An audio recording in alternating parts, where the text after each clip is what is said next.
Today in Afghanistan, 9 Americans were killed. 8 of them were soldiers. 1 was a civilian. That is the largest number of U.S. troops killed in a single attack since 2005 in Afghanistan. All 9 of these Americans were working as trainers for the Afghan security forces. They were at the Kabul airport. It was a member of the Afghan security forces, an Air Force officer, who was the perpetrator of the attack. If that type of attack in which an Afghan in uniform kills Americans in Afghanistan sounds familiar, that may be because an Afghan army recruit killed 6 U.S. soldiers in a grenade attack less than 2 weeks ago. Last week, a man wearing an Afghan army uniform killed 2 other people inside the Afghan Defense Ministry. There have been at least 4 other instances this year in which uniformed Afghans, who are, again, supposed to be our allies in that war, who are supposed to be working alongside Americans, uniformed Afghans instead used their access to Americans to kill Americans, or at least to try to. Right now, the overall explanation for how we get out of the Afghanistan war is in part a they stand up, we stand down thing. You may remember that from our other war in Iraq. The mission to train Afghan security forces is supposed to be so important, it is our path out of that country. Afghan trainees repeatedly killing American trainers and American service members they are supposed to be serving alongside.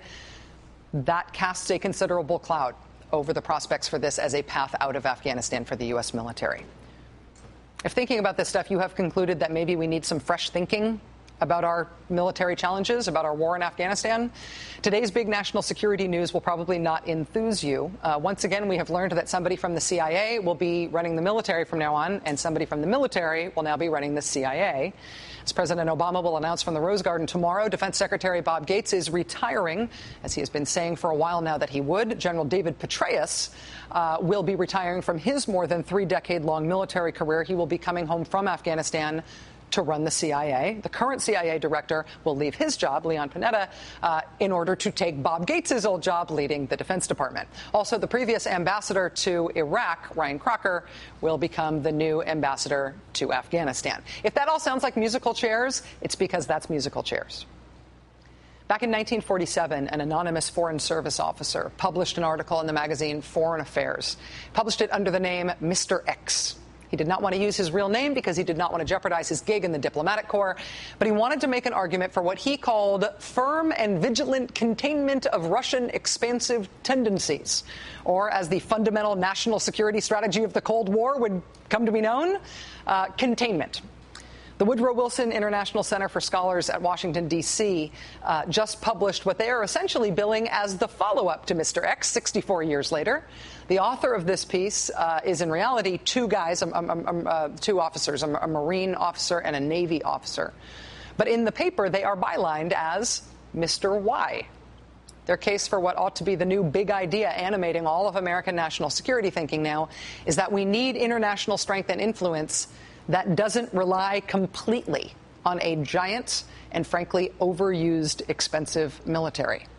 Joining us now for the interview is a man who's done more than anybody else in the last decade to articulate that the same type of big rethinking of American power. He is Andrew Bacevich. His latest book is called Washington Rules, America's Path to Permanent War. It's now out in paperback. He's a professor of international relations and history at Boston University. Professor Bacevich, thanks very much for joining us tonight. Thanks for having me.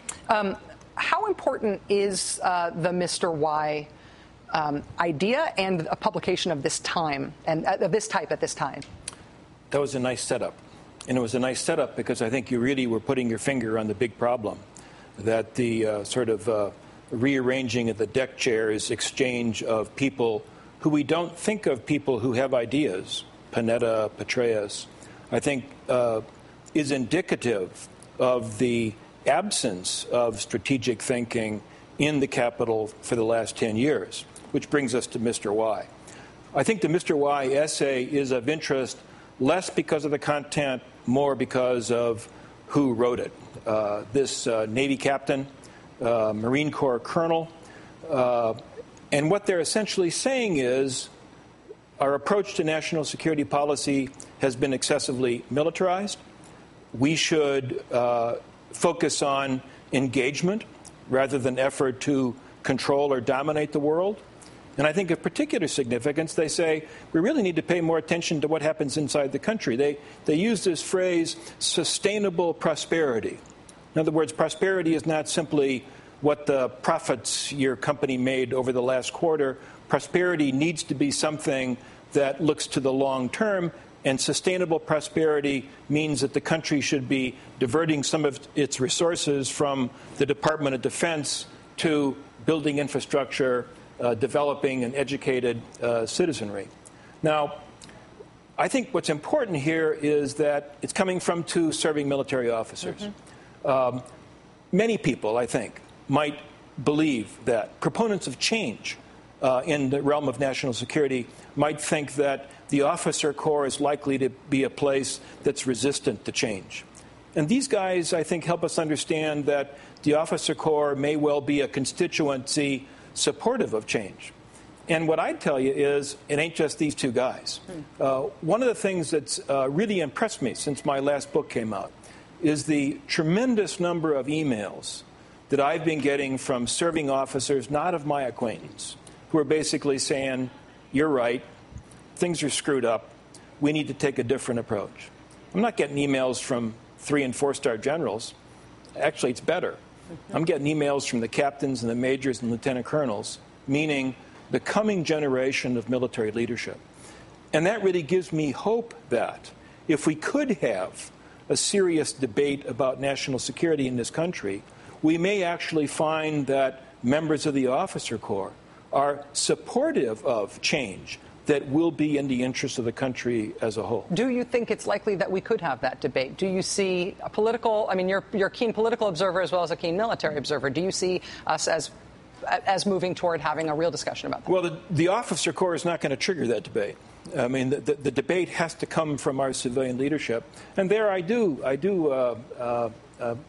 wouldn't say I despair, but I come close to despair because, to put it bluntly, it seems to me that civilian leaders in the Democratic Party, that has to be where the impetus for change comes from in this regard, have not demonstrated the necessary moral courage to take the sort of political risks that would be required to say, we've gone down the wrong path. We are not going to dominate the world with American military power. We are going to bankrupt the country. We are going to squander whatever moral standing we have. And therefore, there needs to be an honest and nonpartisan debate about what alternatives may be. I think Mr. Y has given us some suggestive thoughts about what those alternatives could be, but it's got to come from our political leadership. Andrew Bacevich, author of Washington Rules, America's Path to Permanent War, professor of international relations and history at BU, Boston University, and yourself somebody who had a long career in the U.S. Army. Thanks for joining us tonight. It's always a real pleasure, really eye-opening to talk to you. Thank you. Thank you.